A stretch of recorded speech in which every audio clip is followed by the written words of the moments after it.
massimo coinvolgimento è tecnico e sportivo, nel senso che io comunque mi relaziono costantemente con il mister, però ecco, è giusto, abbiamo giocatori molto forti, io ormai ho una certa età ed è giusto che faccio il presidente, che già di per sé è un impegno grosso. E niente, quindi no, non credo che tornerò a giocare con la Lazio, abbiamo la Bliss, una squadra di amici, facciamo la Serie B e continuiamo così. Grazie a Andrea Mario Liguori e in bocca al lupo per la presentazione e per tutto il campionato. Allora, la domanda è una domanda giusta, nel senso che ovviamente io non nasco laziale, però ovviamente il nome, il marchio e il blasone di questa grande polisportiva e di questa grande società mi ha portato a cercare di pensare in grande ovviamente e di conseguenza adesso siamo saliti a bordo in questa sfida, la responsabilità è enorme, dobbiamo cercare di ottenere subito il risultato primario che è quello di rilanciare la squadra vincendo il campionato di Serie A2. Sappiamo che tutti quanti cercheranno di metterci il bastone fra le ruote,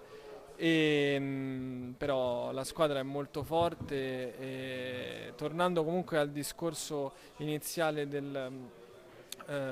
dell'amore che sto iniziando a scoprire nei confronti di questi colori, di questa grande polisportiva, insomma viene da solo, è la polisportiva più grande d'Europa, l'opportunità di farne parte già di per sé è un'opportunità gigantesca, di conseguenza viene da solo che il progetto deve essere un progetto vincente. Ma io lo spero, nel senso che noi vogliamo diventare il fulcro del calcio a 8. Di conseguenza avere l'opportunità di avere rapporti con altre sezioni della polisportiva che ci mettono a disposizione